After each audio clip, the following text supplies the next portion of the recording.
More than 75% of Venezuelans now living in extreme poverty. Here's a summary of the article. Over 75% of Venezuelans are now living in extreme poverty, according to a new study published on Wednesday, Reuters reported. The 2020-2021 National Survey of Living Conditions found that the percentage of Venezuelans living in extreme poverty rose by nearly 10 percentage points from last year.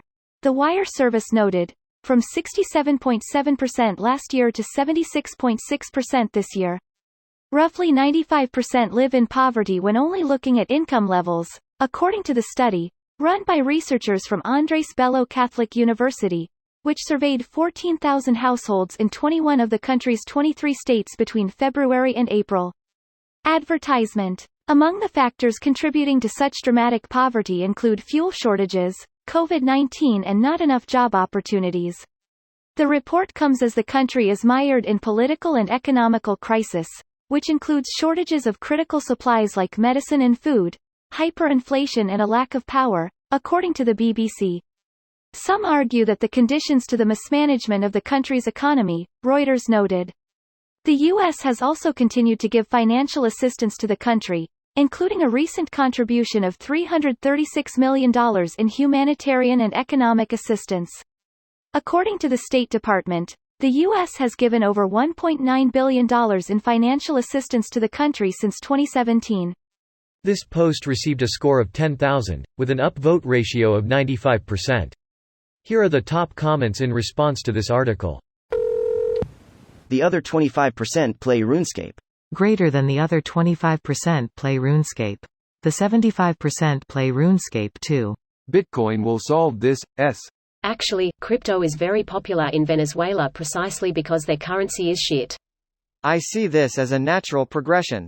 The natural progression would be to lift sanctions and stop interfering with Venezuelan trade.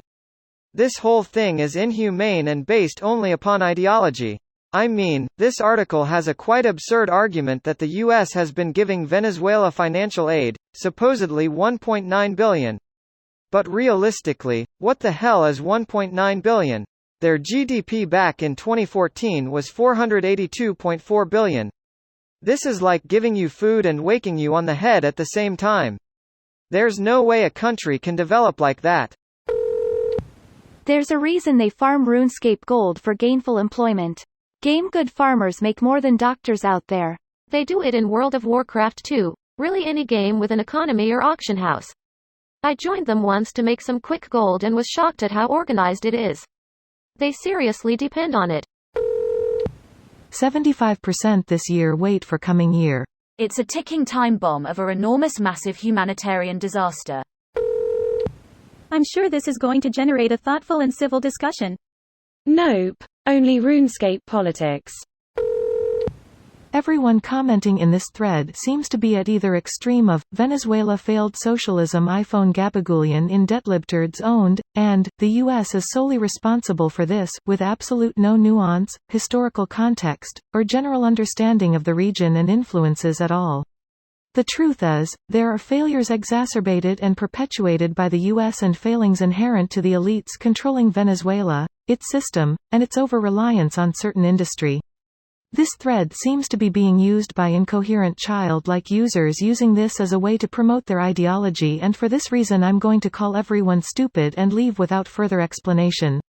Welcome to the internet, my friend. It isn't understanding the situation through multiple points of view, it is screaming at the top of your lungs that the other side is bad.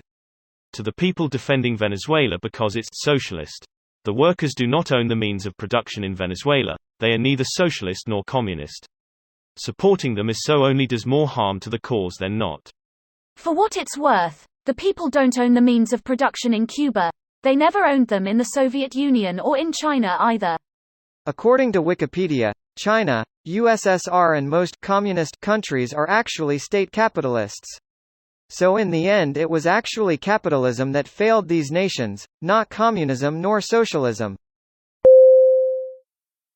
This video was automatically created by Reddit to speech. The article and comments in this video were selected from Reddit according to their upvotes, and any paraphrasing was performed by smmry.com, without any human intervention.